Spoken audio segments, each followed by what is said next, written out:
Give and টেকের মতো, যে তুমি আমাকে 65 লাখ টাকা দিবা তাহলে আমি তোমার সাথে থাকবো, তুমি আমাকে সিনেমা করার টাকা দিবা তাহলে আমি তোমার সাথে থাকবো, তুমি আমাকে বাড়ি দিবা তাহলে আমি তোমাকে বিয়ে করব। নিজে জিজ্ঞেস করলেন না যে একটা মেয়ের কাছে একজন স্বামী কি 65 লাখ টাকা দাবি করতে পারে?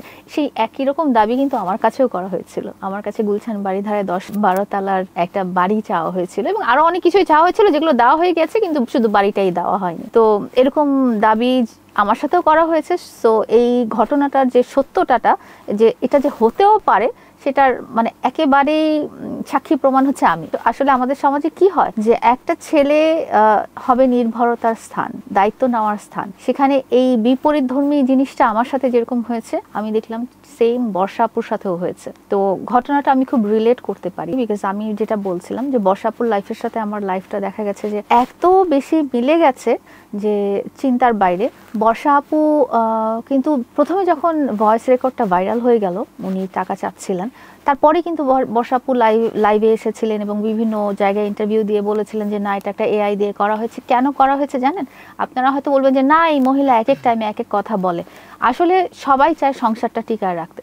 আমার লাইফ পার্টনার যাকে আমি ফাইনালি চুজ করেই ফেলেছি, সে যেমনই হোক, সে হয়তো খারাপ মানুষ হতে পারে, সে হয়তো অপরাধী হতে পারে, সে অনেক কিছুই হতে পারে, বাট আমরা মেয়েরা যেটা চাই যে হাজারটা স্যাক্রিফাইস করে হলেও আমার জন্য একটা সংসার থাকে।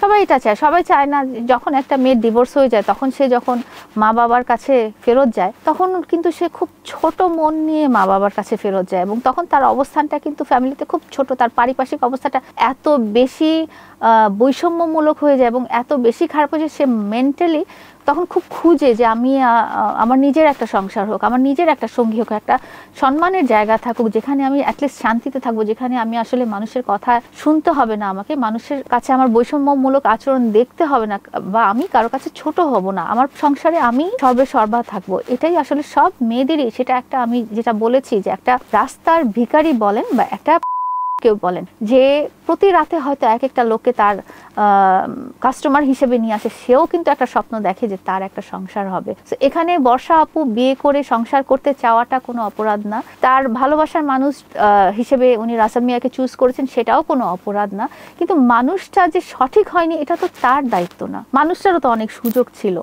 একটা সংসার পেয়েছেন, একজন স্ত্রী পেয়েছেন, সেখানে তাদের সন্তানরা ছিলেন, তো সব হিসেবে অ্যাডজাস্ট করে নেওয়াই যেতে পারতো। কিন্তু মানুষের যখন হয় কি যে মানবিক ফিলিংস গুলো হচ্ছে, যখন ম্যাটেরিয়ালিস্টিক চাহিদাটা বেশি হয়ে যায়, আমাকে এটা দাও, আমাকে ওইটা দাও, আমাকে এটা দাও, তখন কিন্তু এটা আর ভালোবাসা থাকে না। হ্যাঁ, তখন এটা কি হয়ে যায়, তখন এটা গিভ অ্যান্ড টেকের মতো, যে তুমি আমাকে 65 লাখ টাকা দিবা তাহলে আমি তোমার সাথে থাকবো, তুমি আমাকে সিনেমা করার টাকা দিবা তাহলে আমি তোমার সাথে থাকবো, তুমি আমাকে বাড়ি দিবা তাহলে আমি তোমাকে বিয়ে করব। হ্যাঁ, এটা তখন একটা গিভ অ্যান্ড টেকের মতো অপরাধ হয়ে যায়। জেনেছি যে উনি আইনি সহায়তা নিয়েছেন এবং অপরাধী যে তার যেন সর্বোচ্চ শাস্তি হয় এবং আদালত যেন সঠিক বিচারটা বর্ষা আপুকে দেন এবং এটা যেন একটা দৃষ্টান্তমূলক শাস্তি হয়, যাতে কোনো ছেলে বা কোনো পুরুষ নেক্সট টাইমে এই ধরনের অপরাধ করার আগে দ্বিতীয়বার চিন্তা করে।